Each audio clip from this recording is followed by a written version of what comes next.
listen to that live music. It is kind of like that.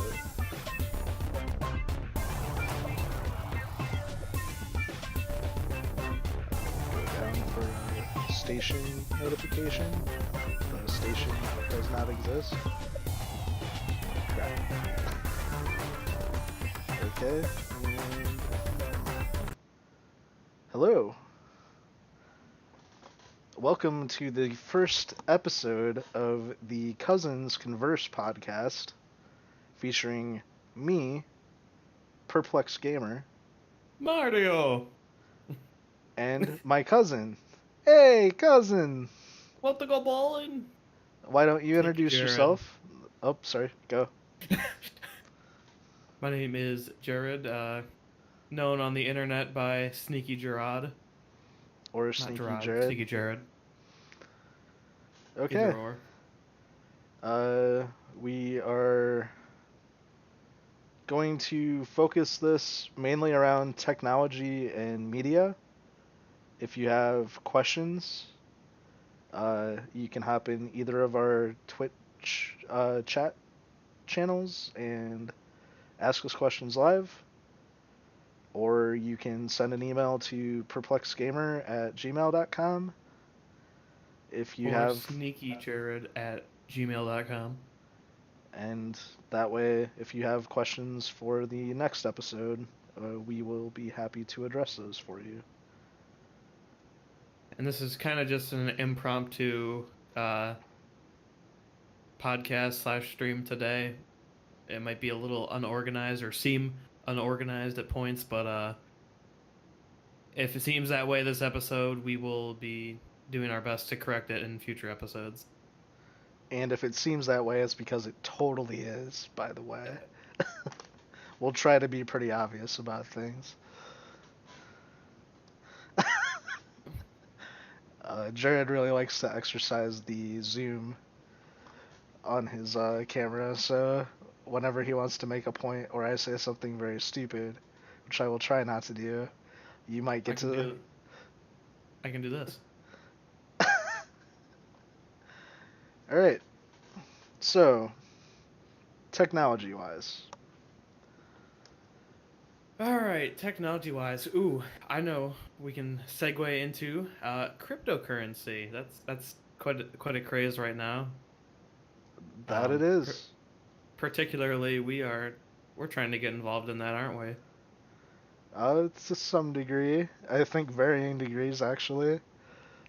Yeah, we're trying to figure everything out ourselves, but it's a very highly talked about subject, whether you're in technology, whether you're in finances, whether you're in anything really. If you have an internet connection and browse the internet or watch television, particularly news, you've had to have heard about cryptocurrency and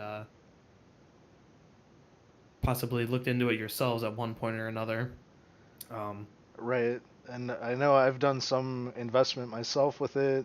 We've both got some experience doing GPU mining to some extent, between, I know Ethereum, at least for me, and some Bitcoin. I don't know if you've done any other coins. I haven't mined. I mined back in 2013, kind of when it was really new still. I haven't mined since kind of the that rampant uprising back in, was it October, kind of when it started to pick up? I think it was actually over the summer, because I know right around when I built this computer, the video cards were just starting to kind of creep up in value. So Right. I think probably July is when I built it, so June is when it kind of... And really that was Ethereum mining really taking off. But Yeah, definitely. we've been looking into this a little bit. Obviously, it's a unregulated, volatile market and everything. But The mining part of it is an easy way to participate in it by making the coins available and getting a little slice, a little fraction for your machine's effort. Definitely. Um, I know a lot of people lately seem to be adopting a invest a little bit in a lot of different coins, uh, just because they don't really know which one's going to be around next month, let alone 5 or 10 years from now, and also which one could take the Bitcoin effect and shoot up what $18,000 overnight almost. Yeah. What did it peak at? It peaked at like what, 26 or $27,000 USD. Yeah, it was So over 26 for sure. Uh, it definitely was literally overnight that you could have had you invested in Bitcoin. Well, one, had you invested very early on, and two, if you had been in around the time when it spiked up, you could have made quite a bit of cash. right. Um, we've been doing a lot of different research on it. I don't know how far down that rabbit hole you wanted to go by bringing it up. I'll let you bring up one topic in particular if you choose to. The master nodes. Yes. Okay. So yeah, for those familiar with cryptocurrency, there's really one kind of major issue, or not issue, but investment I guess you can make, and that's the most common way to do cryptocurrency, aside from buying and just selling it outright. And that's mining. That's cryptocurrency mining. So you take a system, whether it be a CPU based powerhouse or a GPU based powerhouse, and you will let that system just mine Ethereum, Litecoin, whatever the coin you may be doing. Or ASICs or FPGAs.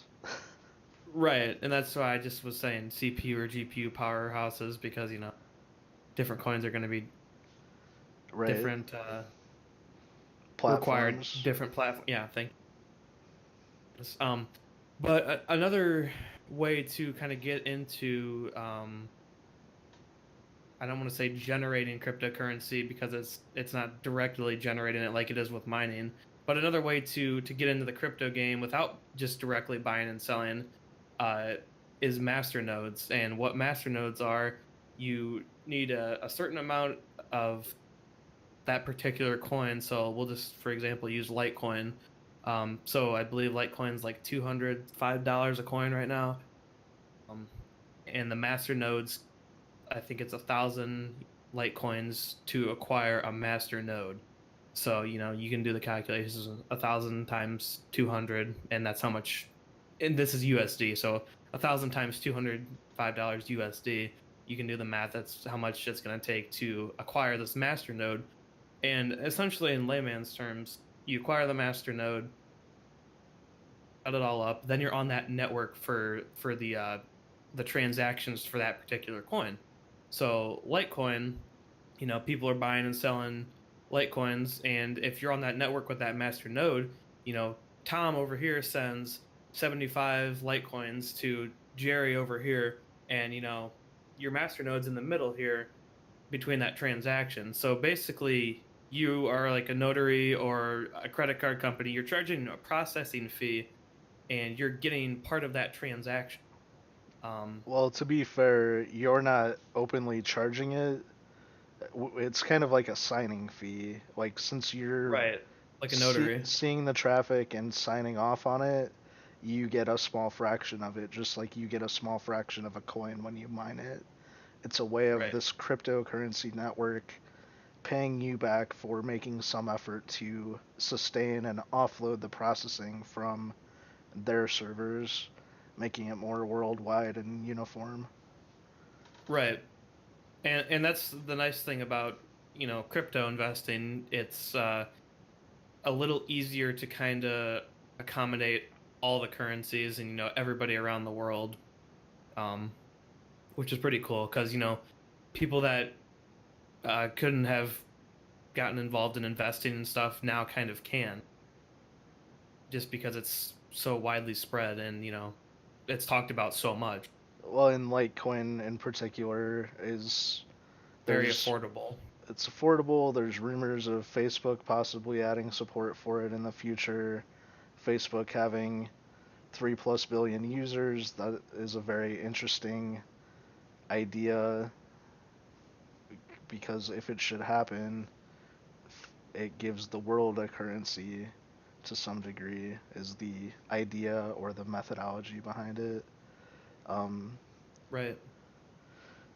so we've looked at the investing part of it and we talked about that a little bit. Like it seems like diversifying is the best way to go because just as Bitcoin shot up, we've seen it fall. And depending on which end of that you were on, you either made a ridiculous amount of money or you potentially lost a ridiculous amount of money. Right. But like any investment, you should be in it for the long haul. If you're day trading it, you often reap the wrath of it. Right. And yeah, depending on how you want to look at it, in my opinion at least, buying and selling any cryptocurrency outright isn't very profitable, and it's, you can buy it and hold on to it, like just anticipate, well, hope it, bumps up. Like if you buy Litecoin for $205, you buy 500 Litecoin for $205. You can just hope it goes up to like, 500 or 5,000 would be preferable.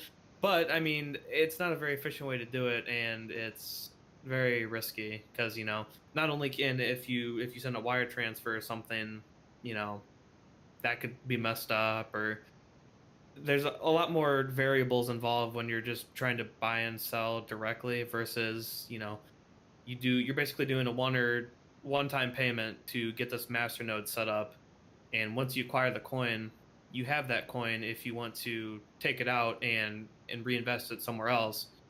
Um, Well, but you you have to be fair, I don't think that you hold on to the coin necessarily.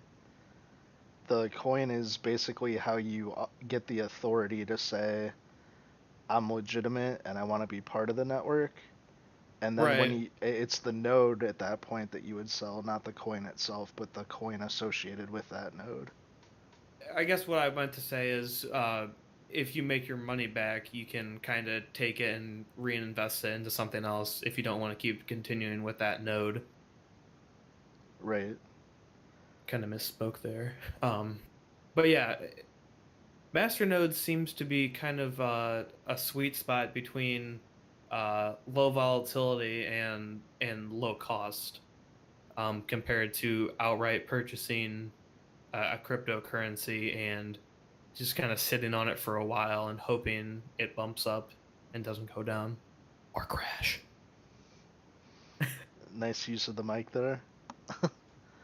um, yeah, so that's something that we're looking into in future episodes. We might have uh, some more insight or information on the operation side of the master nodes, or uh, kind of just a quick summary of coins that we've heard that are either taken off or crashing. We will not give financial advice or anything like that, uh, but we just kind of want to be upfront about what we're doing, what we're learning, because there isn't a ton of easily good and valid information. There's actually more misinformation, it seems like, out there about a lot of this than there is a good resource for it in general. Oh, So definitely. we're just going to kind of sift through the garbage and we'll let you know what valid things that we happen to experience with it. Yeah, and that's kind of nice because, we're gonna, I guess you could say we're gonna be documenting our journey through this, I guess, if we continue doing these podcasts. We may bring it up from time to time, but we won't be, like you said, discussing, our financials and all that stuff. We might just kind of go over what's going on overall in the crypto world. Um, Maybe like put out a tutorial on how to configure a master node or something like that. We're not really sure how the response to that would be, or if it would be in our best uh, interest to do something like that. So I mean, kind of circle back. Like I was saying in the beginning, it's or like you were saying in the beginning, it's not really regulated, so it's a huge gray area as to kind of what content to put out, or what's the overall life expectancy of crypto in itself. And somebody this week or earlier this week made a really good comparison, I thought, and they said it's a lot like the internet forming, or a lot like the .com boom.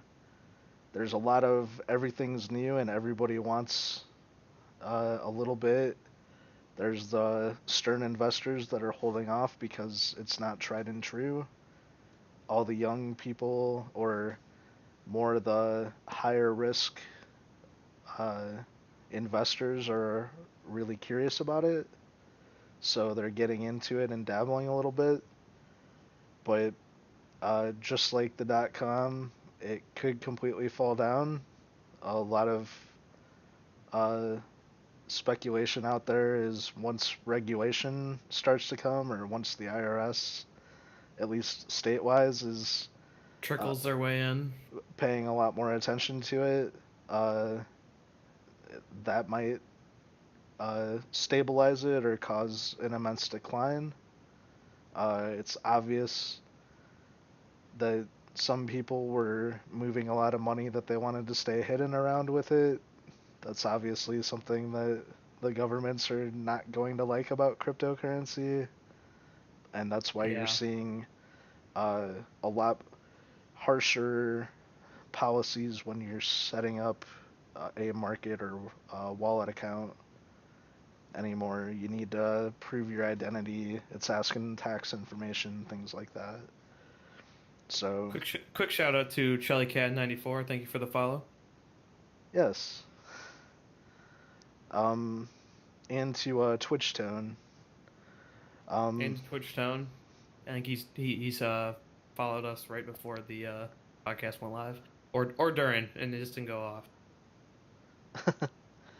um, so I think we'll leave cryptocurrency there. If you do have questions, please email Jared or I, perplexgamer@gmail.com, or sneakyjared@gmail.com, and we will look into whatever you have and bring that up on the next episode. Or if there is no next episode for some reason, we'll just reply to your email and you'll have that answer that much faster. Um, Another thing, technology wise, uh, that has come about is AMD's new, I believe it's the Vega, The Vega right? Uh, graphics cards Full disclosure, both of us are running Intel. I think we're happy running Intel. and Nvidia. Yes. Um, but do you think that the Vega is going to be enough that we get to see Intel and AMD, I'm sorry, Intel and Nvidia uh, start to work on new things, or kind of advance the competition at a steadier pace? Well, I think on, I want to say Thursday. Yeah, that sounds right. I read an article on Tech talking about Intel and Nvidia joining forces for some U.S. government thing. I'll pull it up here in a second. So, I mean, they're already in process of working together on, something. So the possibility of Intel and Nvidia coming together as one entity in the graphics world at least, and trying to spearhead something together is going to be interesting to see if they do go that route. So they're already working together. It's just a matter of if they're going to pursue other endeavors, or if this is just like a government contract job that's why they're teaming up for some reason. Um, but yeah, as far as Intel and Nvidia combating Vega, I don't know. I don't really think either side should be too worried right now. Just GPU miner, or the miners, the miner issue is kind of more of a pressing issue right now for everybody. Uh, I think more of an issue would be the demand for these graphic cards. I'm sure they've been having a tough time keeping up with the demand at which the graphics cards are being sold at because of the miners. I Right. mean, you go on Amazon to try and find graphics cards, and they're all sold out, especially like directly from Amazon. It's all either third party or used stuff, which is just nuts. Because I mean, this is the first time I've been in personally. I've been only been in computers for about 8 9 years. But when I first started paying attention, you could go on Newegg, Amazon, excuse me, Tiger Direct, any of the kind of the major box retailers. Well, I guess Newegg's not a box retailer. Um, any of the major retailers, and you can just go, oh, I want this motherboard. I want to look at this motherboard. I want to look at this graphics card. I want to look at the processor, and everything is going to be in stock. That's not the case anymore. Everything with the miners, they're just eating up the entire market. So I'm curious to see what's going to happen there um, if they kind of just take um, sorry, I lost my train of thought. um, oh yeah, Miners, Vega. yeah. I'm interested in seeing what they do about that, just in general. Like if they, because I know Nvidia has already talked about trying to figure out a way to block miners and kind of redistribute their sales towards the gaming community, which is what the GTX series of graphics cards are. It's for gamers. Um, Sucks if you are a gamer and you are willing to, kind of pony up and spend some more money on a higher end card, because both higher end cards and even the mid range cards from Nvidia and AMD are being bought out at such a ridiculous rate. You're lucky to if you can find a graphics card that's inflated like 150%. I mean, some people might considering buying that still just because of an availability standpoint. Um, you don't know how long it's going to be there for. So that's just something that I've kind of been thinking about. How can AMD and Nvidia kind of combat miners and prevent them from getting the graphics cards when their following at heart is truly gamers, and those that's kind of their target audience, for lack of better terms. So I'm interested in seeing how they do that more so than kind of each other directly in the next couple of years. It'd be interesting to see if they like team up and kind of say, "Screw you, miners." Although, if the market's there, I don't really see them going that direction. More, I don't either. more likely, they'll continue this development of miner-specific cards and just try to create a new market for it. Yeah, which is smart on their end because they're going to be getting more money. Right. That's an easy corporate decision to be made. Um, is there any other technology-related topics that you can think of? Let me see if I can share my screen without like destroying. Uh, Screw it. I'll just inform everybody about. On Tech Power Up, I looked it up and I found this article. It says an Intel and Nvidia joined forces towards garnering U.S. government support for AI field. So they're on the same side. They're not. I guess they're not working directly together. Um, but they're taking the same side on an issue about AIs. So that's kind of interesting. Just the fact that they're on the same side and they're not, because if you think about it, Intel and Nvidia, you might go, oh, Intel makes CPUs and Nvidia makes GPUs. Well, yes and no. Intel makes graphics, and they're trying to get to the point where you don't need a discrete graphics card to run games and everything anymore. So yes, Intel is a big competitor of Nvidia. Well, and actually, with virtual reality, um, both Intel and AMD are trying to take that or take discrete cards away and have your CPU also be your GPU. Right. Yeah, it's definitely an interesting time that's going on. We're just in this huge gray area on graphics cards availability and kind of what's in store for the future of graphics cards.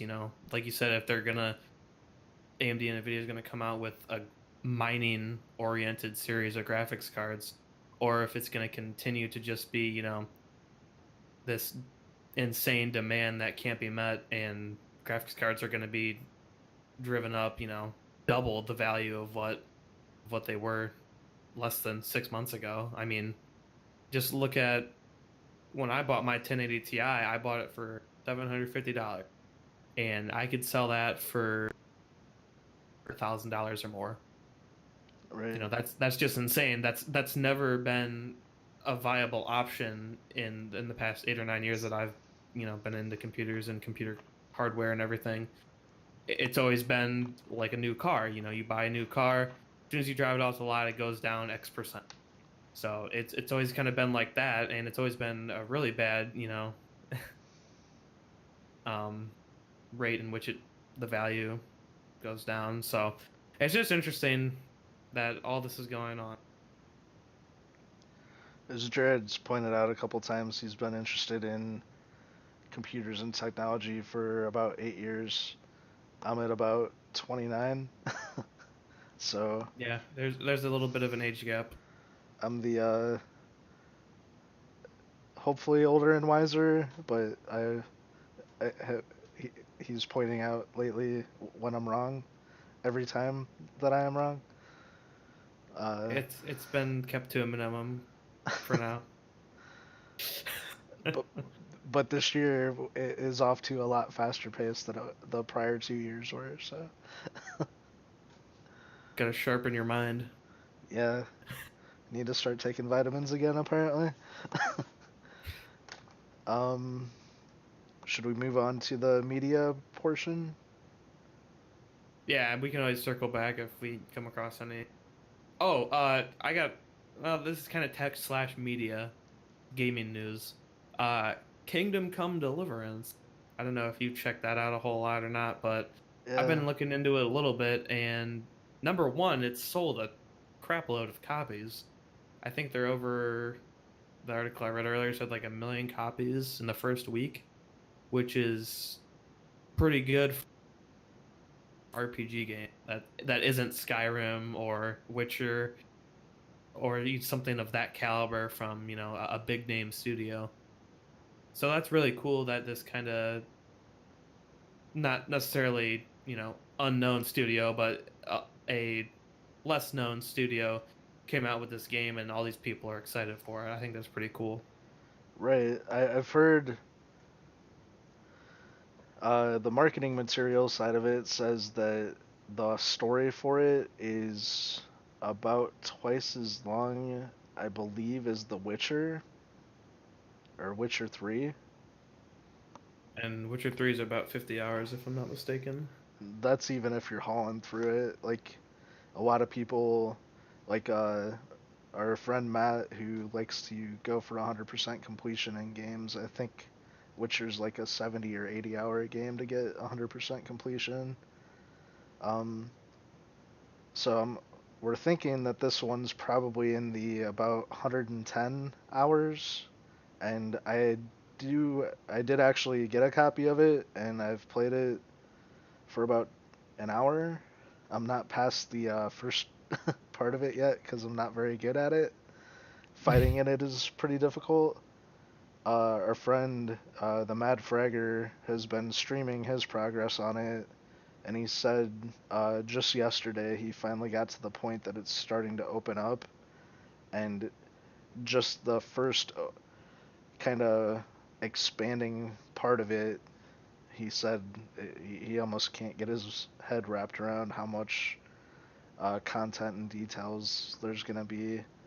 It's very conversation heavy. The quality is really well done. Like when you're in a woods, the leaves are moving and you're seeing the shadows on the ground and on all the objects in real time render, and it's almost like surreal because we don't see that kind of depth of detail in a lot of games.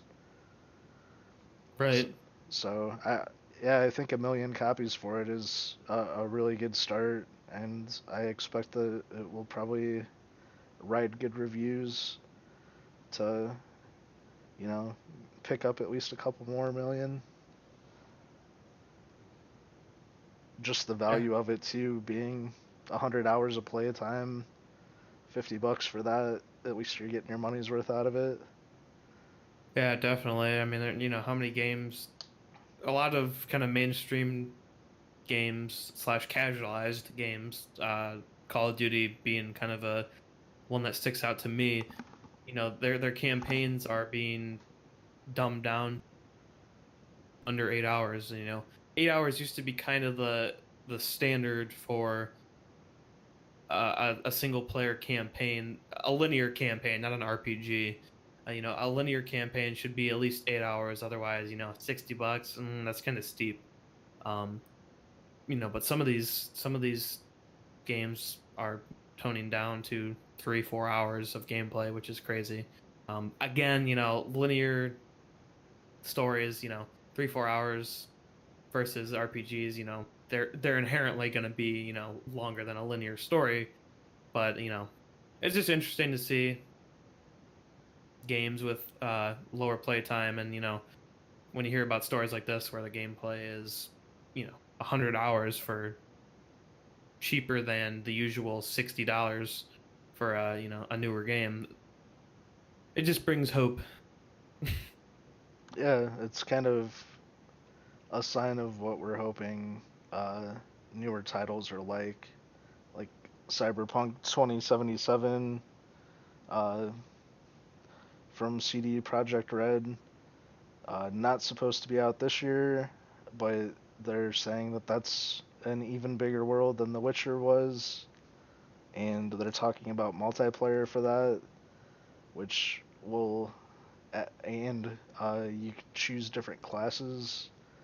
So while the whole industry isn't moving that direction, at least a couple developers are really putting the time and effort into developing really interesting games. I think Red Dead Redemption 2 will probably be a the first step towards that we see this year from Rockstar. Definitely, I'm looking forward to it. One Um, more one more little piece of technology, and then we can move on. Or if you have something else, go ahead. no, go for it. Um, I'm just reading on Tech Power Up. Intel is planning a 5 billion investment in Israel to expand their 10 nanometer production on their upcoming series of processors. So I believe this plant currently only does 22 nanometer, and they're basically revamping the plant, and they will have 10 nanometer manufacturing capacities or capabilities rather. Um, so looking pretty good. And Intel's obviously not too worried about AMD if they're dropping 5 billion on restructuring and expanding. Yeah, I don't think Intel's worried at all. I mean, we saw this. Intel's obviously knows what they're doing. Otherwise, they wouldn't be dropping 5 billion on expanding. Um, but Intel's sandbagged for, let's see. the last good series of AMD processors were the Phenom series of processors. So your 1090T and your 1100T processors, those were good processors. And the FX series came out in 2011 or 2012. I think they came out quarter 4 of 2011, so right around like October, November ish.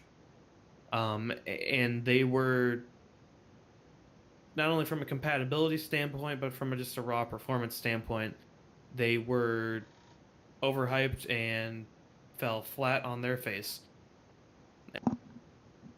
Releases of AMD CPUs were the one directly after the FX processors, Bulldozer, or was it? I think it was Pile Driver actually. Bulldozer was the original FX code name, but then Pile Driver came out.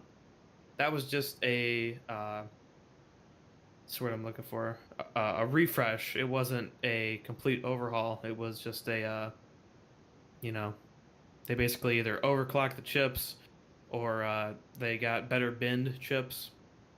And then they came out with the 5 gigahertz FX or the 9590 chips. I can't remember the code name for that, but those were, those underperformed as well. So we're sitting on 6 to 7 years of kind of AMD being this, basically being the laughing stock of the two big manufacturing CPU manufacturers, and Intel was just releasing marginal upgrades, which directly screws over the consumers because AMD is doing so bad. Intel's, they realize they don't have to come out with 20% upgrades each generation. So from Sandy Bridge, which was the 2500K, 2700K processor series of processors, to up to the 7700K, which is the Kaby Lake series of processors. There was only about a 20 to 25% overall increase in performance, and over 6 to 7 years, that's really nothing. Well, and to be fair, some years the performance wasn't even necessarily there. It was energy efficiencies. Right, and that's cool and all, but if you're gonna make it more energy efficient, why not make it more performance efficient?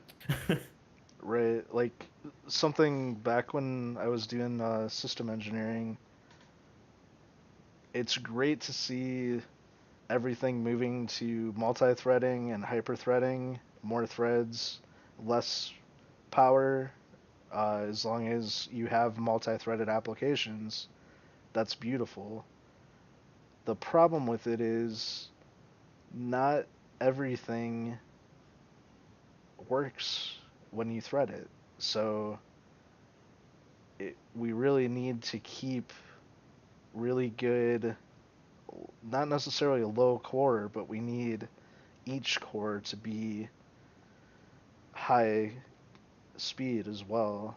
So, like, for example, 10 years ago, you could get a CPU that was 3 gigahertz, and we're still kind of around 3, 4, 5 gigahertz. Like, we should be at 10, 12, 15 gigahertz for a single, you know, all these Yeah, single threaded applications. And a lot of these are antiquated banking, healthcare type applications, but just because they don't want to rewrite their code doesn't mean that we can't throw hardware at the problem. And we're actually kind of seeing the CPU manufacturers collectively say, well, we're not going to continue to progress hardware in that direction, so you literally will not be able to bail everything out with hardware. right. Yeah, and it shouldn't be. Everything can be built out with hardware. It should rely on the software end. So both parties are kind of to blame with the uh, marginal upgrades we've seen over the last 4 to 5 generations. And granted, they've been able to reduce the size significantly in that time. There Well, are Intel has AMD still has pretty big ass CPUs. right. Well, and while we're on tech and we're talking Intel and AMD, do you want to just kind of cover in this our little benchmarking setup and how the results from that were? Yeah, so I'll take the blame here. I did a poor job, time-wise, of getting them done, and they never actually made their way onto the YouTube channel. My fault, but from our benchmarks, we ran 3D Mark 11. Um, what PC were the other? Mark 8, I PC think, Mark and VR Mark. Point, VR Mark, not Vantage Point. Um, in those three benchmarks, which I think 3D Mark 11 tests 3D Mark 11's for overall system performance, and then I think the other two benchmarks are one CPU oriented and then GPU oriented. Um, in all three of the benchmarks, the Intel did outperform it was tested with a 67 or 7700K and an 8700K and a 1700X AMD CPU. And with all three of those chips tested and all three of the benchmarks done, the 1700X was pretty much on par with the 7700K, or in one of the benchmarks was quite a bit lower than the 7700K, but that Well, was in a single threaded or single core application it where it did outperform the 7700, I think in two, but the 8700 it got destroyed by. yeah, that's what I was gonna get at. The 8700K mopped up the floor with the 7200X. Excuse me. The 7700K did get beat quite a bit in. I want to say it was VR Mark. Yeah. Pretty sure it was VR Mark. Um, so that's a multi-core application benchmark, whereas the other two benchmarks probably, well, not probably, they were focused solely around single core and in GPU performance. So 8700K, it's a 6-core, 12 thread. This is Intel's first Core i7 6-core processor. The Core i3, i5, i7 series back in 2009, That's 2009 or 2008. I can't remember. When they started off with the first gen chips, the i7 9300, the i5 60 or 680. I think that was the i5. I don't remember. I don't remember the first gen numbers too well, but this is the first time we've seen a 6-core consumer i7. So, that's kind of a good indicator that maybe we are going to be moving towards well, not maybe, we are moving towards more multi-core and multi-thread applications and just the support of more than one core being there. But, at the same time, a lot of stuff still is devved on single or around single core. Intel is obviously doing a better job still than AMD. okay. So invest in Intel. Yeah, if you're gonna do stocks, go Intel and Nvidia right now. um. All right. So we actually got the benchmarks covered finally. Congratulations. Whoops. um. All right. Moving on to media. We've both been watching Altered Carbon. I believe you finished it. Yeah, I finished it. I want to say it came out like February 2nd, and then the next week, that's what kind of when I started to watch it, and I finished it in like 3 days. I It was really good. I liked it. I think I'm into episode 8 now, so I'm hoping to finish it the next 2 days. But as far as cyberpunk, uh, futuristic sci-fi goes, it's really solid. It's got a little bit of everything. Um, The acting I think is really good. The story is good. Um, there's so many little side things going on and twists almost every episode that the story just gets more expansive. It gets more involved and deeper. Uh, I've really enjoyed it so far. Yeah, kind of to add on to your, you know, plenty of things going on and having a very vast amount of uh, expandable content. Um, I've almost found that it's too much, which normally there's too much going on in a show because I'm young and I can easily multitask and keep up with multiple things going on. But even for me, like I thought it was kind of confusing at parts. Like there was too much going on sometimes. Um, which, that's not necessarily a bad thing. You can just go ahead and rewatch it and it has kind of a replay value, whereas most shows, kind of watch it once and it's like, I liked it, but I'm not gonna watch it again. So I'm thinking about starting it again, honestly, just because there was so much going on, and now if I go back and I know everybody's name and everything, I can pick up on everything that I missed. Um, so I probably will be doing that at some point here before season 2 comes out. And as far as the Netflix binging goes, I think that's kind of a rarity. A lot of times you hammer through them, you enjoy them, but the rewatching doesn't really happen. But I'm with you already. Like, I know that this one I'm gonna want to go back through once I know the whole picture, just because I feel like things that I saw in earlier episodes will make more sense.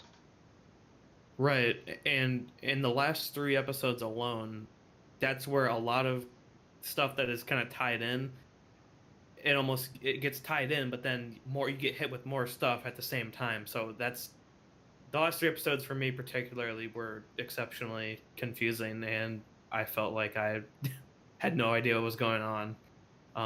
I honestly felt like somebody with ADD, or somebody that can't can't focus, for lack of better terms. Um, but yeah, Alter Carbon, on a scale of 1 to 10, I would say season 1 was probably a solid 8.5 out of 10. I really enjoyed it, but like I said, it is kind of confusing, a little fast. But yeah, other than that, really good show. Highly would recommend it. I Would highly know, recommend it. kind of along the cyberpunk futuristic sci-fi, Mute just came out. It's a movie. Planning on watching that later tonight. So in the next episode, we'll cover the details. But that's got Paul Rudd and Alexander Sarsgaard. Uh, so should be really good. Um, It looks good. any other shows that you've been watching and want to talk about? Yeah. Give me a second to think of what it was called. Bright, the Netflix original movie Bright, with Will Smith and Joel Edgerton, I believe, was in it. Yeah. He was, yeah, kind of the half orc human monster that Will Smith was a partner with. They were cops. Um, that came out. I want to say that was actually a couple months ago. That came out like December. Let's look it up real quick. Um, December 22nd. So it's been out just over 3 months. Um, if you haven't checked it out, I would highly recommend this as well. Rotten Tomatoes gave it a really bad reviews, and IMDb actually gave it pretty bad reviews too. But 93% Google users liked it, so I would trust those people before I trust the people over Rotten Tomatoes. Anyways, moving along with actually talking about the film itself is really good. If you like kind of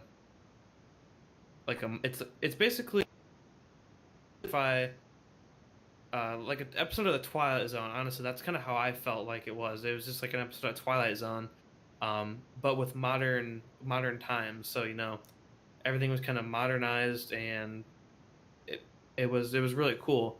Um, you've got this mix of kind of fairy tale elements. The orc people.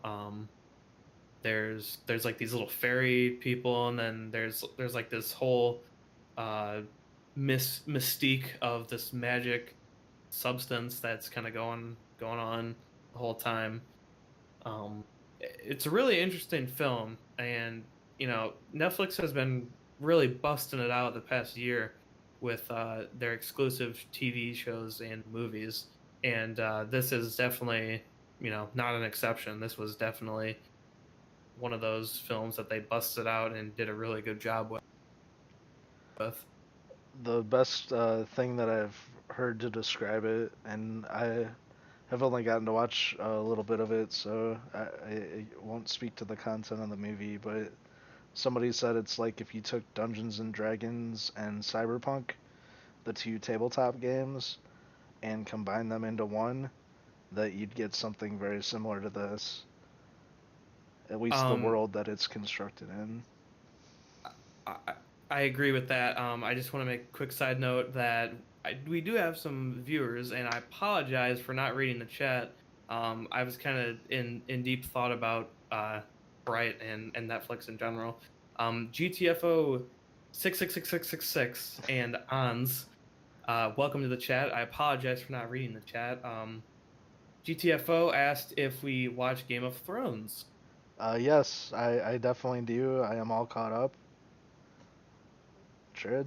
Um, I have only seen bits and pieces of episodes. I've not actually sat down. Well, one, I don't have Hulu, so you know It's I on don't. I have that. HBO. Or I'm sorry, HBO, not Hulu.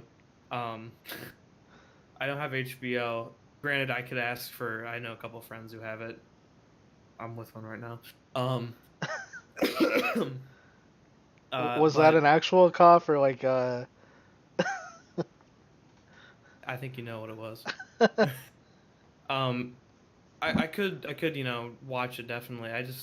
I don't know. To be honest, every time I've thought about watching it, I just either like I'll get to it eventually and then don't watch it or think about it or stuff like that. Honestly, I know it's really good though, and I think I've seen 2 or 3 full episodes, and it was like around season 4.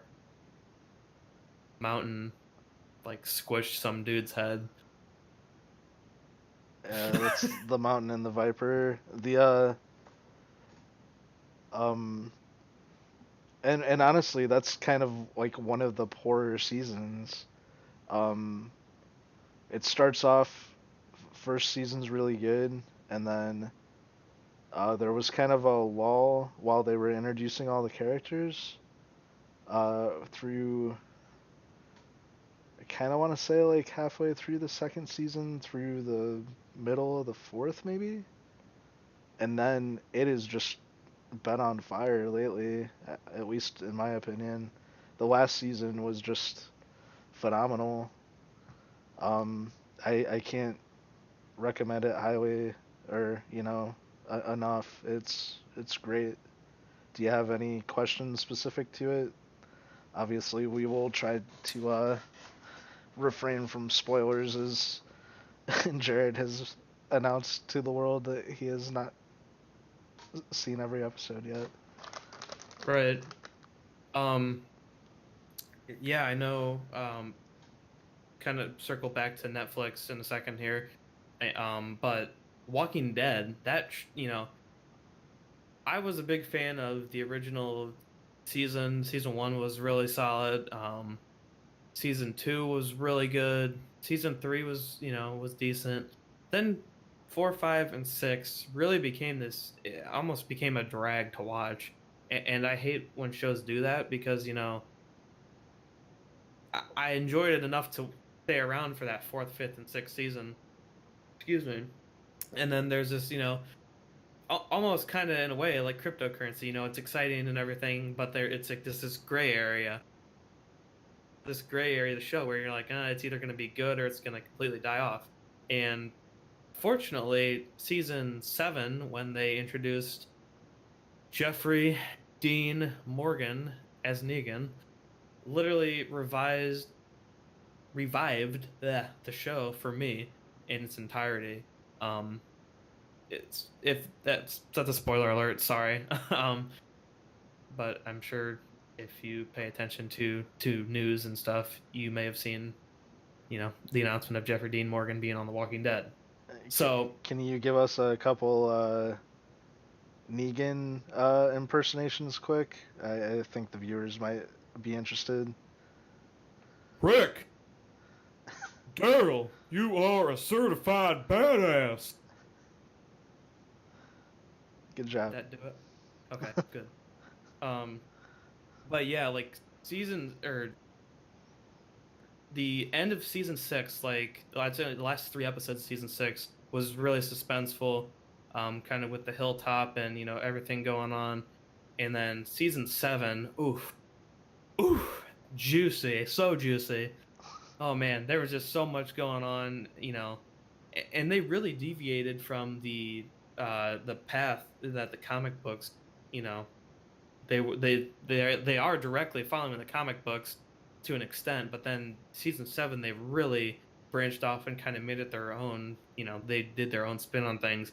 And I really enjoyed it, honestly, because I didn't agree with some things in the comics, but the way they did it in the show I really enjoyed. Um, like in season 8 has just been you know insane. The first 3 episodes were literally 60 minutes of action, and that's episodes of season 8 were more action you've seen probably than in the entire show. It was ridiculous, and I love that they did that, and I love that Walking Dead will be on tomorrow. Yeah, another AMC show. Since Game of Thrones was mentioned by a viewer, if you want something that's somewhere between Game of Thrones and Walking Dead, and I between's probably not the best location. Preacher on AMC. Season 1 they kind of did as a prequel to the graphic novel series, and then uh, season 2 kind of picked up with the books to some degree. As long as they keep that show going, I think that's going to be just an amazing show. Already it's had some of the best scenes that I've ever seen on TV, and they're scenes that you would not expect to have on TV. So check Preacher out if you haven't. It's really good. The special effects are amazing. Arseface looks true to form from the book. Um, and yeah, it's just great cast, great writing, great show. Yeah, it's on my list to check out here soon. Um, Thanks, Adon567, for saying I'm your hero. um, you were my hero, sir. Especially seeing you drink that swimming bowl drink earlier. Or I'm sorry. 2 of them. Yes, we were at a luau themed party, and I was very jealous of the size and what I had guessed. Capacity. Uh, you are my hero, um, sir. Thank you, Nero Theater. I want to say Nero THTR for the follow. Appreciate it. Yes, thank you. Um, And any Adonis says he's at Negan and he's gonna hit me with my baseball bat or with his baseball bat. I wouldn't be surprised if you've got a one of those Lucille props around. Adonis says that he feels like an anti-hero right now. Anti-hero slash celebrity? I don't know. I had my Negan baseball bat over that way. I don't. It's pretty much on the baseball now. But yeah, um, Walking Dead gonna be on tomorrow. Should be very intense with considering what happened at the end of the first the mid-season, yeah, the mid-season finale. Wait, okay, let's talk about that for a second. Having mid-season finales is kind of ridiculous. Um, it's a huge pet peeve of mine. I don't know if that bothers you or not, but Well, the way that they do it ugh, specifically, like the Breaking Bad ones and some of the other shows, your Zoom just wigged out for what it's there. It corrected itself. yeah, Um, I lost focus. Adon wants to know where his squire is. Anyways, we'll get back to topic. mid mid season uh, finales. Like, do you have to kill people all the time? Do you? Dude, especially during the middle of the season. Yeah. Like, I understand that you need to keep the drama going, but you're the highest, like, viewed show on TV. I think you could kind of dial down the drama or the dramatic breaks a little bit. That's just me. Agreed. Um, Back to Netflix. We'll get off that rant. Well, not really rant, but that we kind of deviated off the Netflix exclusives.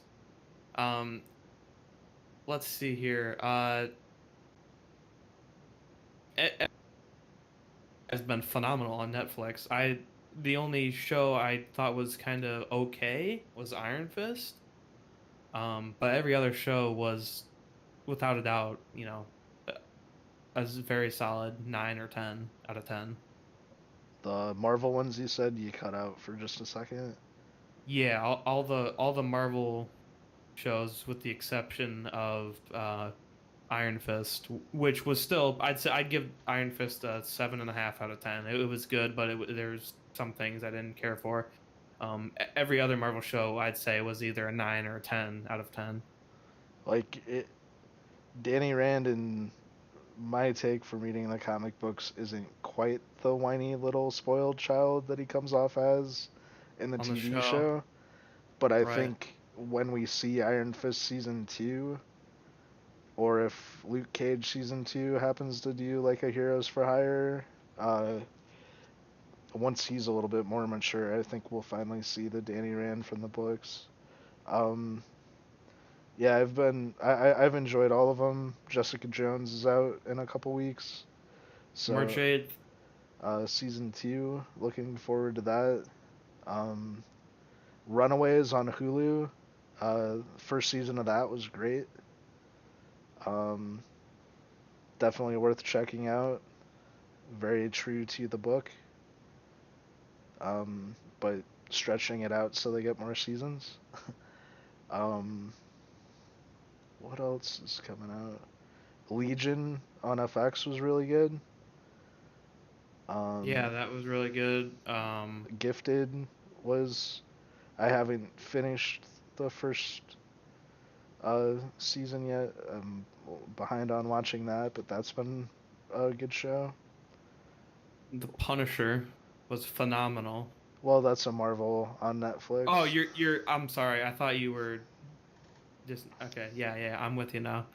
Cloak and Dagger's coming out, and New Mutants at some point. So all those should be really uh, interesting shows. Cloak and Dagger, especially if you want to check out a trailer that looks like it's gonna be an amazing show, check that out. Adonis asked about how we felt or how we feel about Luke Cage. I loved Luke Cage, and I will say his introduction in the first uh, season of Jessica Jones, one of the best cameos of all time. Like, showing up in somebody else's show, but like especially their first fight scene together, when he's just kind of going up and like just tapping people and they're flying across the room. It's so good. And then I really liked the first season of his show, especially at the time politically and just in our nation's history, everything that was going on. I liked how they marketed it towards. They were kind of like, there's no time than now. Better to show that uh, you can kind of take take control or take matters into your own hands to some degree. They were really trying to fix some stigmas that were out there, but Yeah, and that's another thing I like about just kind of Marvel in general. They're not afraid to be bold with their shows and their movies, you know. right, And they go take it ahead. to another degree, and also like that first, I believe it's the first episode, like you hear Wu Tang come on, and you just see people get launched out of the house, and it's like, yes, this is what this show should be like. Yeah, definitely. Um, yeah, I really enjoyed Luke Cage myself. I love the spoiler alert, just saying. Um, I really enjoyed Cottonmouth. I kind of felt like they did away with him a little too soon. I know in the comics, I think he was around longer, if I'm not mistaken. Yeah, Um, um, but also like in us, when you have a whole series of books versus a TV series, I get that sometimes they have to move on from characters quicker than you'd like to see. I think yeah, a lot of it too, Netflix or the Marvel shows have had, it's been a positive and a negative that they're doing all these Defenders ones, because the negative aspects of the one prior is held against the next show that comes out. So Jessica right, Jones had gotten a little criticism for having like a mid-season lull to some degree, which of all the shows, I think that one had the least amount of one, but um, that was the criticism that was being waged against it. So I kind of feel like the Luke Cage writers probably tried to correct for that, and that's why they wanted to move on past Cottonmouth, uh, just to yeah, try to mix up the tempo of the season. yeah. I definitely agree with that. And I also agree with the whole mid hitting the mid wall or the mid season wall. Jessica Jones was really um action packed. If anything, Iron Fist would be hitting the mid season wall. Um, Well, you kind of go ahead. I'm sorry. no, that's all right. Um, you kind of saw I forget and God I can't remember the character's name. There's Danny, and then there's the brother. There's Joy. The Joy's Meachums, brother. right? Yeah, Joy Meacham, and then Harold's the dad, but the son. I'm trying to remember, but Yeah, I can't remember either. But the son, like they've got the whole kind of the subplot with, honestly, like the mid season, and that's kind of more revolving around the son, who's a side character or a B character, whatever you want to call him, and it's kind of a weird like tonal shift in the series, I feel. yeah, I would agree with that. Like definitely will see more of that progressing. Um, it's it's gonna be interesting. I think Iron Fist season two should fix a lot of the issues that the first one had. For one, the actor portraying Danny Rand will have had more than 2.5 weeks of martial arts training to prepare for the role. Um, Look into it if you don't believe him. It's true. Well, I mean, in Defenders, we already saw him fighting better, or Oh yeah, acting a lot better uh, with those fight scenes. I do really like the combination of him and uh, the other actor Daredevil. from Game of Thrones. Uh, Oh, I can't remember her name, but uh, is it Connie Wing? I don't think it's is Connie. it talking about the girl who plays Elektra? It's Colleen Wing.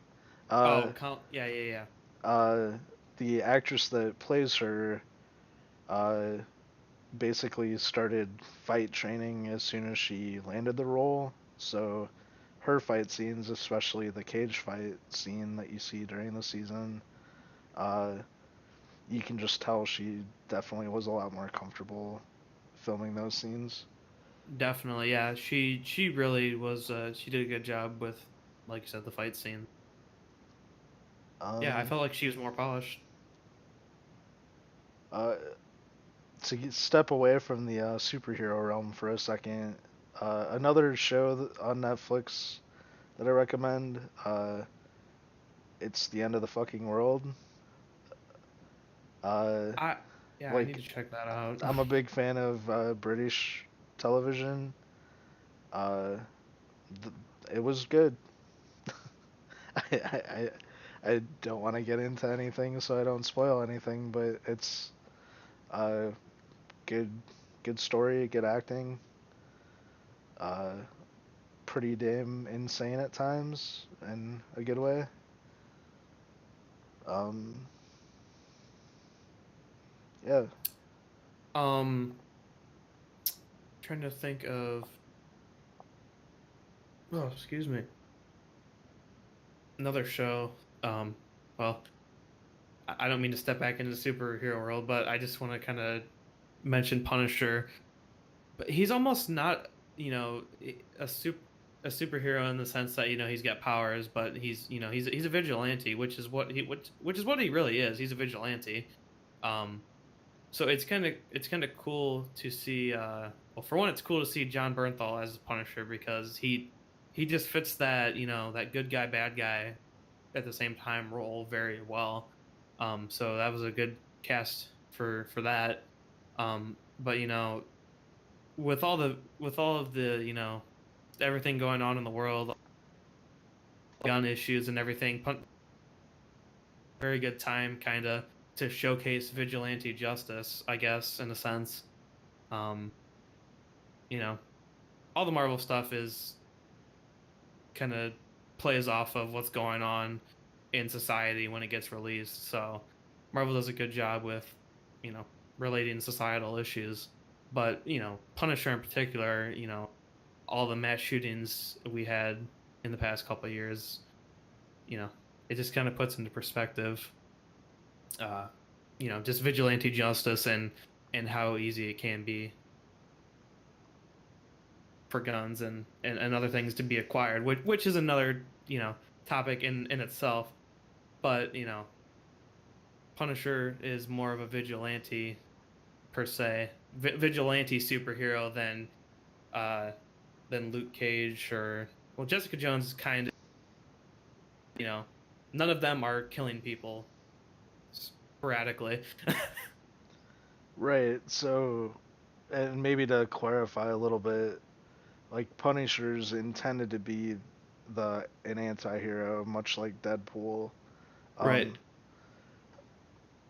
I do think that the series was really strong, and I liked the issues that they're bringing up. I do hope that we start to see a tempo and a, I guess, story development closer to like the war journals to some degree. Um, I liked the things that they touched on in this, but I hope that they and if rumors are true, uh, supposedly there was a casting call for uh, well, the information tied with the casting call made it look like they're going to be going after oh crap, what is it called? Child trafficking people, human traffickers in the next season, which Yeah, for Punisher too. they touched on that a little bit, I believe, in this last season. I believe there was a truck full of uh, people being trafficked during one of the episodes, unless I'm mixing my shows up. In Punisher, Yeah, because I think Mike Rowe kind of helps and gets involved. I might be I wrong thought though. I thought that was Daredevil season 2. That's Daredevil season 2. Um, Towards the end when Yeah, end is yeah, when the hand is luring what's his face, Matt and Elektra. yeah, you're right. But I don't know. Like Marvel's, I'm a huge Marvel fan. Uh, they've been making me very happy. I I'm starting to get to the point that like I think if they have X amount more shows going, that it will get to the point that it's too much. But at the same time, I don't have you don't have to watch them all right now. It's like the comic books, how follow the title that you're into now, and then you can always pick up the back issues later if you want to go through. Um, Yeah. it's an exciting time. I I'm hoping with Marvel getting the rights to a lot of characters back uh, in the future that we get to see X-Men done properly. Um, Spider-Man, the redo of that, Homecoming, I think was so much better than anything else that we've seen. Yeah, Um, when he got introduced in Avengers, I was doubtful. right. Um, and Homecoming setting him up. Well, like in Civil War, I think that was the best introduction I've ever seen in something. And then like him taking Cap's shield is just perfect. But I think Homecoming did a good job of reinvesting us in him as a character. And once this next Avengers comes out and we see some Iron Spider going on, it's gonna be pretty crazy. And I don't know. I'm excited and scared to see the next two Avengers movies. Honestly, Infinity War just looks nuts. Like I can't. I'm the one thing I am worried about is that there's going to be too many um crossovers. Like we're seeing all these heroes, and then they're doing the Guardians of the Galaxy crossover. Um, and I think there's another one, and that's just in the. Is there another one? I don't know.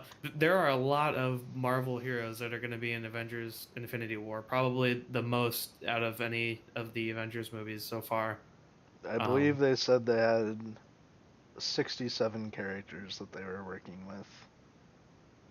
I'm just worried one, there's either going to be too much on-screen time for certain heroes, or two, there's just going to be not enough time for all the heroes collectively.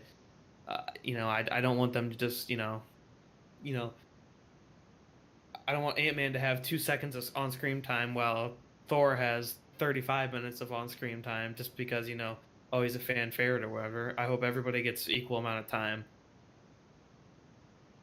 Well, I think that they will do the best that they can to balance that, but realistically, we've seen it in other movies, particularly X-Men, where Yeah. they might just cut whole characters out to make it fit.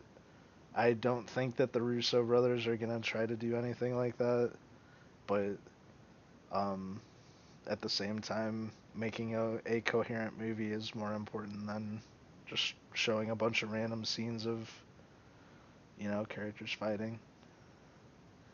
Although, Agreed. to be a fanboy, I would be fine with just a bunch of random scenes of characters fighting. I agree. Um, I kind of think in this one we're gonna see three stages. We'll see Wakanda, we'll see space, and we'll see New York or London, and then Avengers 4. Maybe we'll see all of them working together, uh, and likely a couple heroes not making or not surviving. Uh, will be interesting. We're gonna see a lot of the children of Thanos in the next one, and of course we've been introduced to two children of Thanos already that seem to be against him in Nebula and Gamora. But we'll see if Nebula is like a Loki and Yeah, uh, not as bought into being against evil as she made it out to be towards the she's end not of as loyal. right. Meanwhile, you've got Gamora and Drax, the Destroyer, that want nothing more than to see Thanos die. So, That's another thing. I hope everything's balanced, but we'll see. well, in a weird way, I kind of hope that it's not. I want Thanos to be a big bad because Ultron fell just a little short of being the big bad. Like, by them restricting it to the one location instead of having him start to take over the world before the end of the movie. Spoiler alert, sorry. uh, I think it didn't show quite just how scary he could have been. That's kind of what I meant about it being balanced, because Drax is literally like, isn't he programmed, or well, not programmed, but he's made to destroy Thanos? He's a destroyer, so a destroyer is yes, the he is basically of he is not designed or anything, but he was raised to destroy Thanos. Like that's his job. Yeah. So what I mean was, I honestly hope that Thanos is this big bad guy, and I hope honestly at the end of the movie, you know, he's in control. Right. I think at the end of the first one, we will see Thanos ruling everything, and then we'll see everybody The comeback. team up and fight against, and hopefully come out ahead, or at least get the gauntlet away from him. Agreed. Um, so we've been dabbling on about that for quite a bit. So why don't we do a few lightning rounds for upcoming stuff? Yeah, and then I think we should probably try to wrap it up in the next 10 or so, because we're very long. Yeah, we're going on about an hour and a half, which is fine. Um, so I got a few ones here we can just kind of go over and then be done. Or if you have any that you want to go over, we can do that too. Go for it. Okay, so Black Panther. Saw it, liked it. I'll let you start. I thought it was good. Definitely more of a setup oriented movie for Infinity Wars and possibly another Black Panther movie. Well, So I think it was a good way to kind of do a introduction, or I forget what they call it, but an origin story essentially, while not making it a straight up origin story. It was more an origin story about the villain, and then kind of showing how the hero came up as well. So really liked it. Definitely not your normal Marvel movie. Uh, it was really serious compared to the past year or so. Marvel movies have been pretty humor filled. right, and this did have enough humor that when they made a joke, it really stood out. Yeah, His sister in particular is hilarious. Um, but yeah, I really hope that we see a Black Panther 2. Um, now that the origin's completely covered, it'd be great to see a solo film with him. I agree. Uh, Annihilation. Just saw this today, actually. Yeah. Um, I was afraid going into it that it might not be that great just because uh, it looked awesome from the trailer. And lately, movies, Winchester being one of them, that Well, I didn't thought that was going to necessarily. be kind of lame. Just Yeah, I didn't think it was going to be awesome, but I thought it was not going to be terrible, and I was wrong. yeah, Annihilation ended up being really good. It stands by my Natalie Portman does no wrong. Uh, so I trust her to pick good movies, and she hasn't failed me yet. Natalie Portman is Natalie Portman. Yeah, I really enjoyed it. I was a little disappointed just because it had its moments where it was kind of a drag, but the unsettlingness of a lot of the scenes made up for the drag because not very many movies nowadays actually give you that, like that unsettling, like I'm uncomfortable right now watching this. That really, it really did the trick. Very, very, very good movie. Highly recommend it. Well, and I think in particular, there's some movies that get slow because they want the next shock to, or unsettledness to be that much stronger, and this Yeah, totally is why it slows down. Uh, the it's just really well shot. Uh, the effects are awesome. The practical effects are awesome. Like the acting, I yeah. think everybody was really good. I had no real criticism. Like I think the only thing that came out of it, and this isn't a spoiler, but anybody that watches it, a lot of them seem to have the 8 or infinity tattoos, and we don't really understand the what that means or how they got it or what it, you know, that was really the only thing that didn't make sense or wasn't explained. And maybe it's just random tattoos that people have. Mm, but if you pay, not to go too into depth on that, but if you do pay attention, they do just randomly appear. Um, that's one of the things I actually was actively looking for because in the trailer I noticed that whole number eight slash infinity symbol tattoo thing, and I was paying attention to that the whole movie, and there were very specific parts that didn't have, the characters didn't have the tattoo, and then all of a sudden they did. Um, so take it how you will. Moving on, let's see here. Uh, Upcoming movies, since we've seen upcoming movies that we're excited for slash have thoughts on. Han Solo movie. Oh, I think this is going to be the best Star Wars movie in the entire franchise. In the entire what? Sorry. In the entire franchise of Star Wars, the Han Solo movie will be the best Star Wars movie of all time. That's a pretty big claim, pretty bold claim. I can sense the sarcasm with that. Yeah, I know you're extremely excited to see this one. Uh, I can Wait. tell Oh, you're impressed by the talent. Um,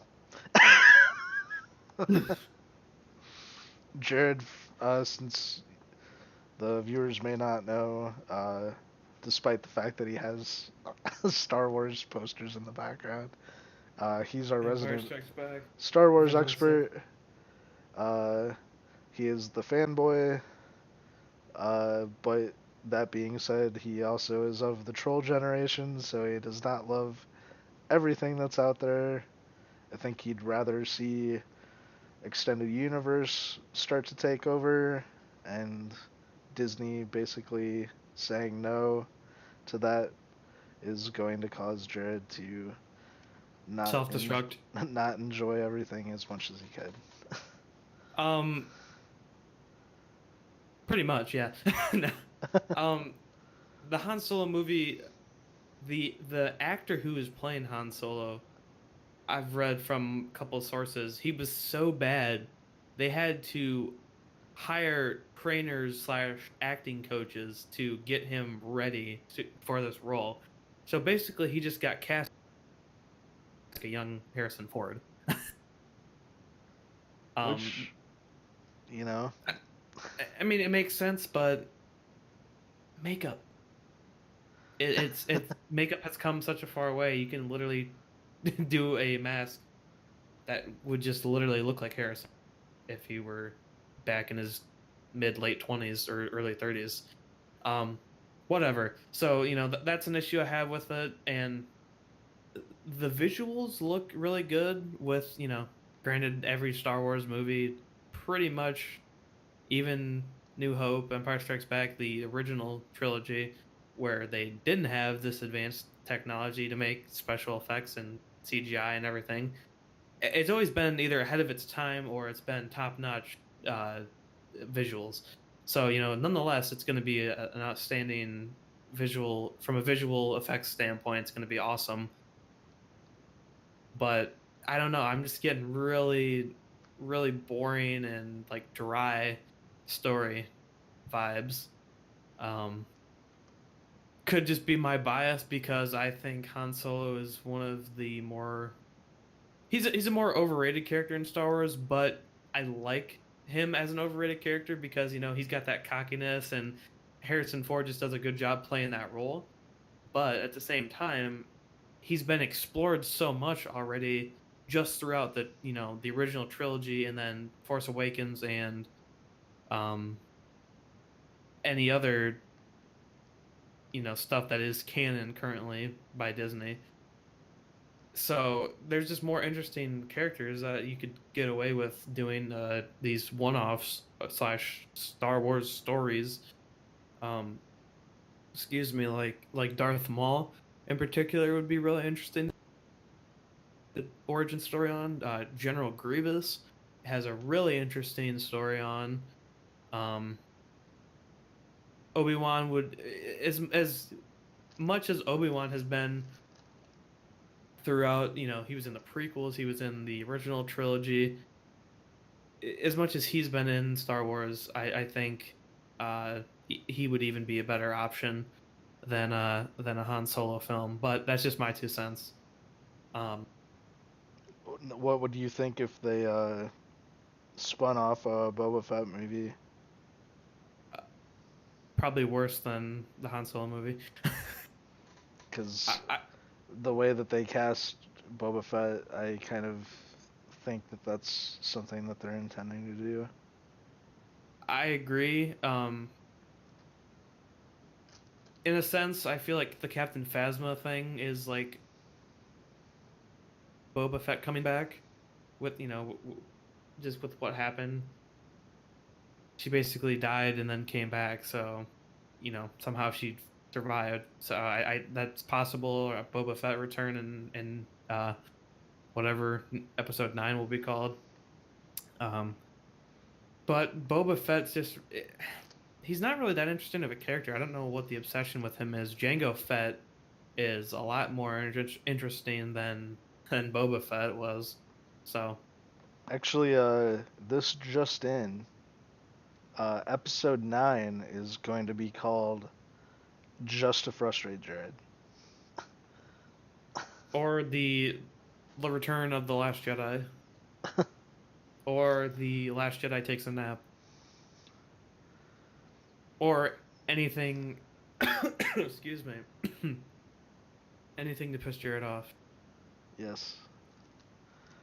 Um, Uh, Red enough with that. Red Sparrow looks good. Red Sparrow looks good. Pretty pumped for that. Deadpool 2 looks awesome. The trailers that have been pumped out so far just look ridiculous, and I love it. Um, Ready Player One seems pretty interesting. I re- read the book and listened to the audiobook, and yeah, if they stick to the story even 50%, it is going to be awesome. Mission Impossible, the Fallout Mission Impossible Fallout looks really good. I saw the trailer for that during the Annihilation previews. Um, Venom looks awesome. Tom Hardy's role. I love Tom Hardy. Yeah, Um, I think uh, movie this year. I think there is what was that? Aquaman movie. Maybe. Yeah, Aquaman release date December 21st, 2018. So that's already confirmed. So hopefully Appar- that's Apparently, there's already early screenings for Aquaman. 10 months out. Anyways, lightning round. Getting back on track here. Uh, Aquaman sounds good. I like Jason Momoa.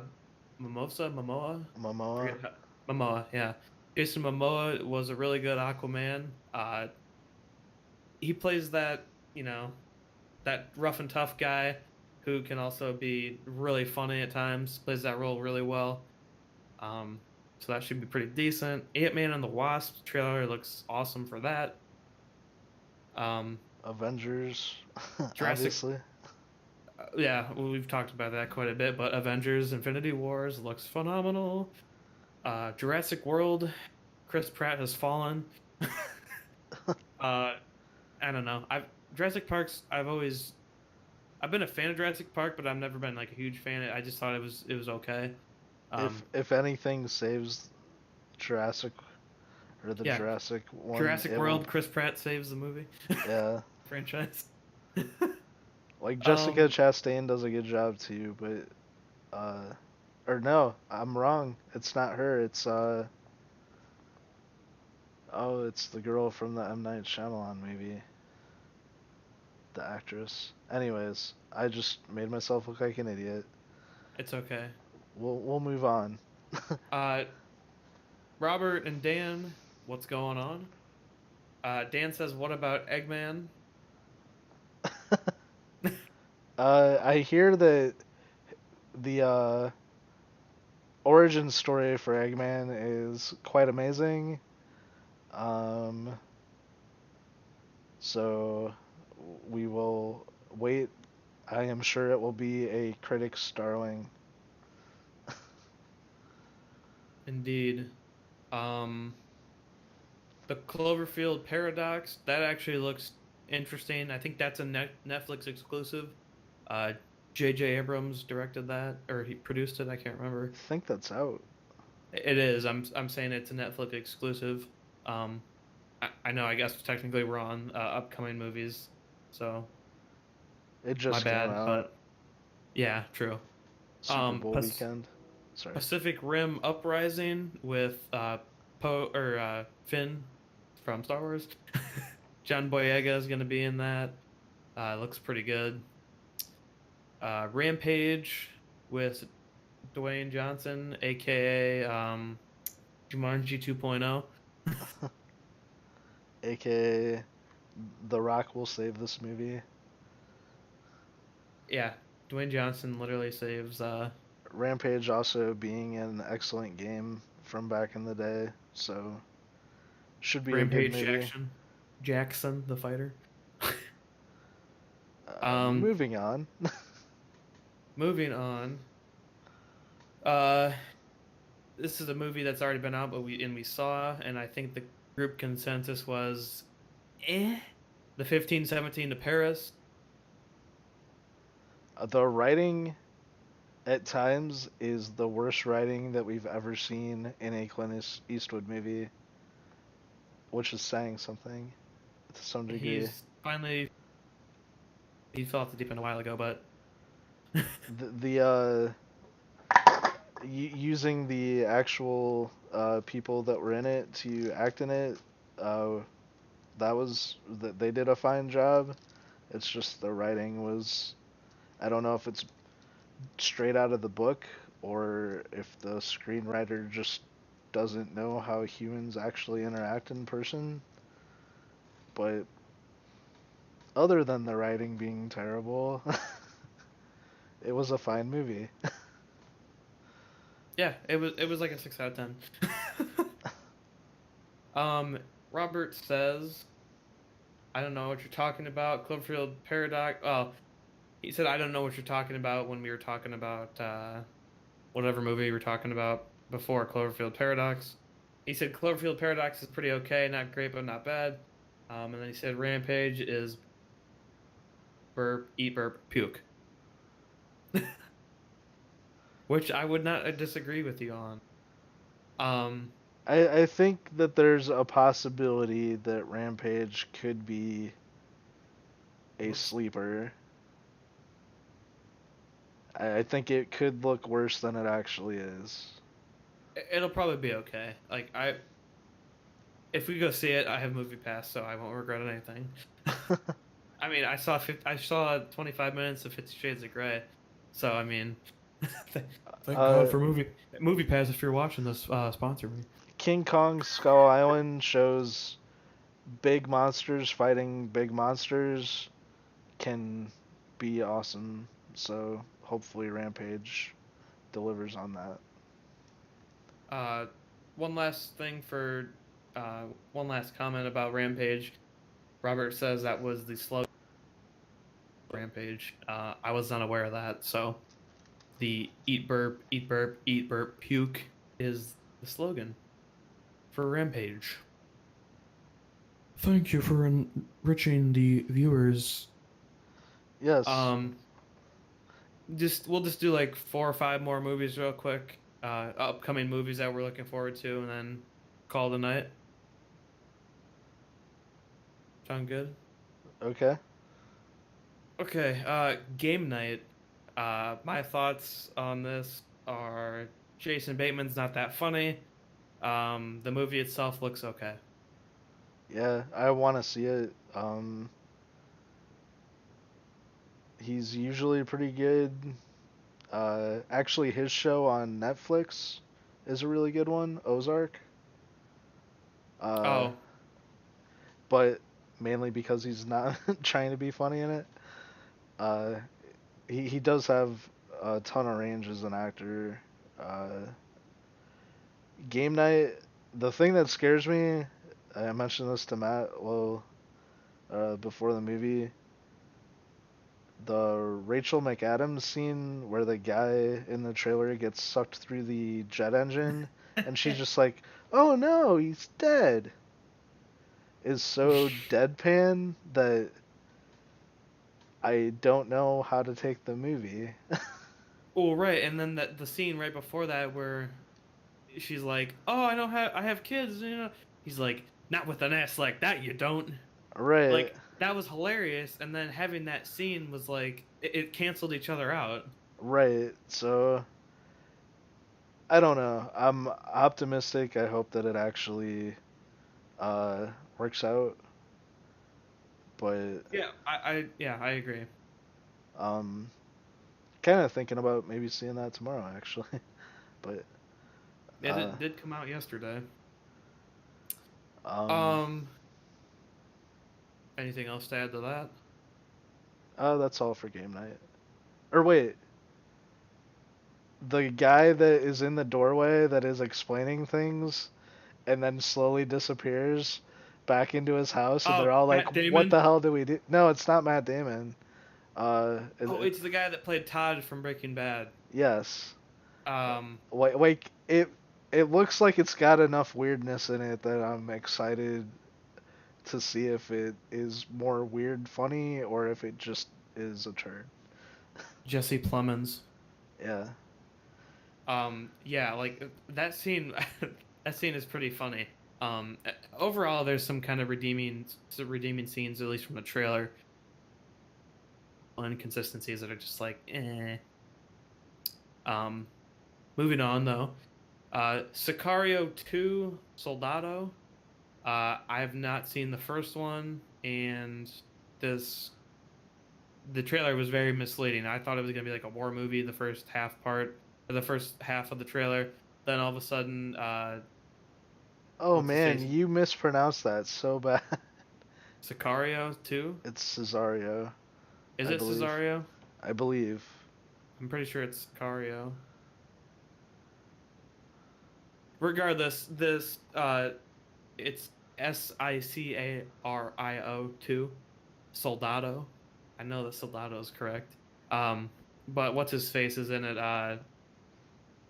Benicio del Toro, uh, Yes. who literally is Rob Lowe, but slightly different. At No. least that's how I associate him. I don't know. Well, He remind. actually, let's talk about him quick. Okay. So in that trailer, he sticks his index finger through the trigger and he keeps his finger straight the entire time of his fully auto. Or even if he's doing that semi-auto, I've never seen somebody shoot a weapon like that. The only thing I can think of is it was either CGI'd in somehow, or they took like what's that gun in Modern Warfare 2? The Rafika, Right. uh because I know that's like a full auto type. I think it's full auto at least. I don't know. I'm not knowledgeable on handguns and semi-auto, fully auto. Anyways, yeah, like that scene is really weird, but that the trailer is really confusing or misleading. Um, it I, looks like it's going to be this interesting war movie, and then it just turns into like this drug cartel slash U.S. basically U.S. What I'm looking for, treason guy. well, but uh, the one thing that I'm not clear on with Cesario, like I watched the first one, it was decent. I don't know what if it's modern time or if it's supposed to be back Like during like 90s. the Panama Canal type stuff because if it's when we were actively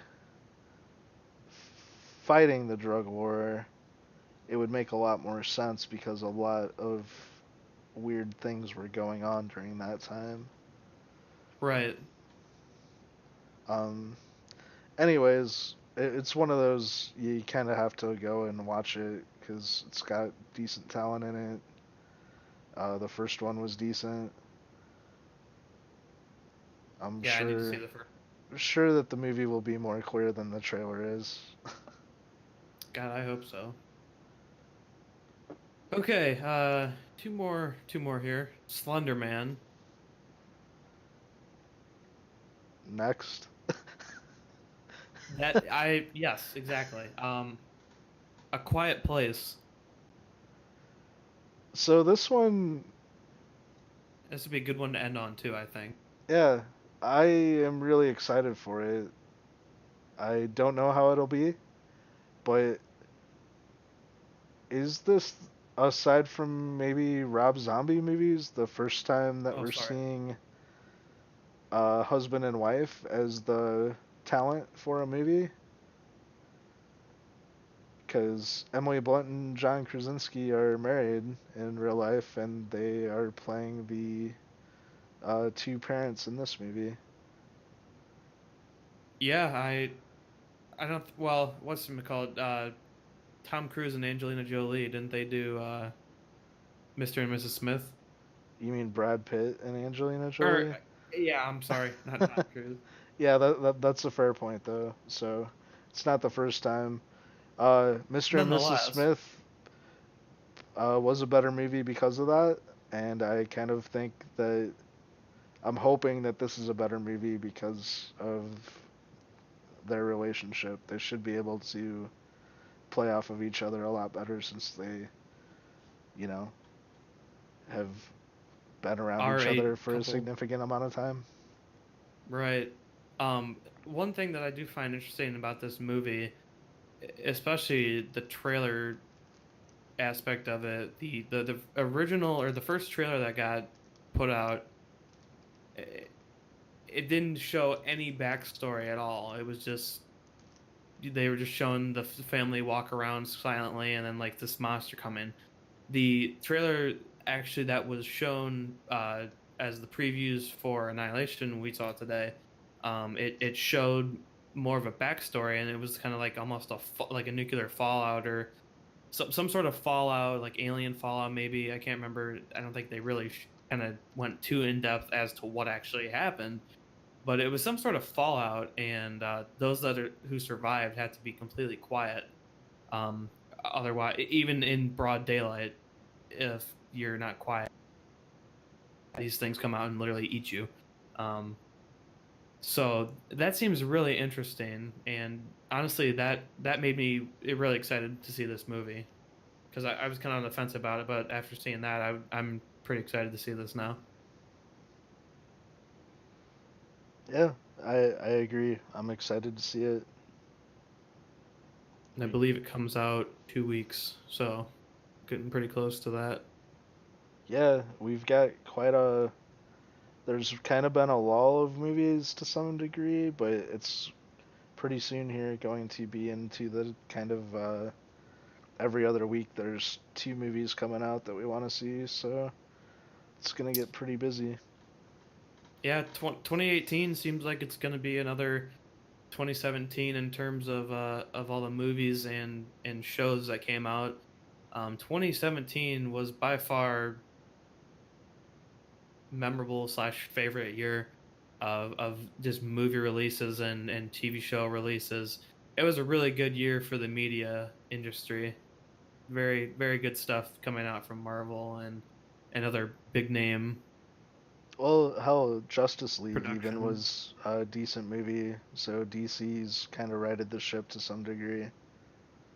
Yeah, I was Well, and my Wonder ex. Woman in the beginning of the year too. Sorry, like What? it was a Yeah, really strong year for DC. Wonder Woman was phenomenal. Wonder Woman was, I would say, it was even. I think I liked it more than Black Panther. I would say. I don't know if you feel the same. I'm not gonna get into that. Like Wonder Woman, I really liked Black Panther, but I've read a lot of the books. Wonder Woman, I did really enjoy though. I think Gal Gadot definitely showed everybody that was saying that she's not a Linda Carter, and that It's she bullshit. shouldn't be Wonder Woman. That she could beat the living crap out of them. So, but also Batman versus Superman. I came out of that thinking Wonder Woman was really the ultimate hero of that one too. Yeah, and then like you were saying, Justice League. Justice League was really good. Yeah, yeah, definitely. So, Um, Still not as good as the Marvel movies, but really good. mm-hmm. I mean, Thor Ragnarok was awesome.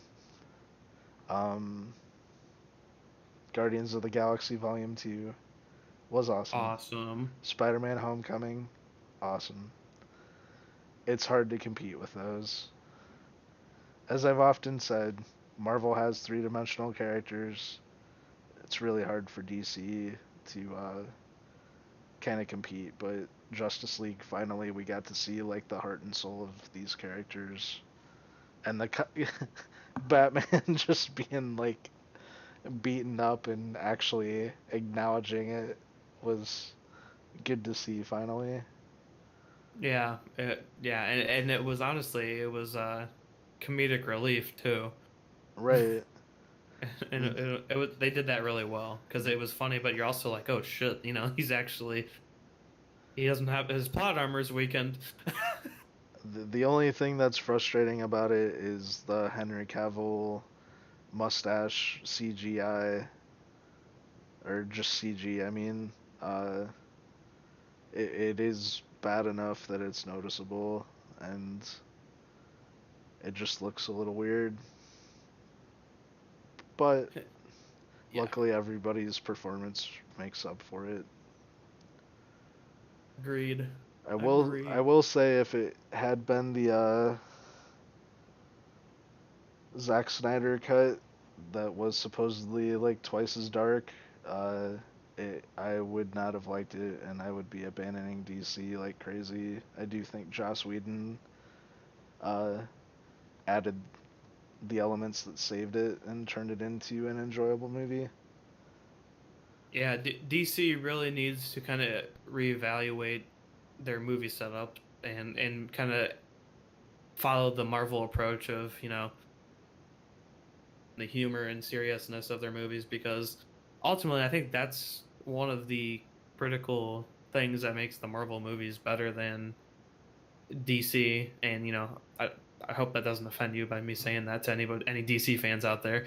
But the Marvel films just the past few years have been top notch compared to anything DC has put out.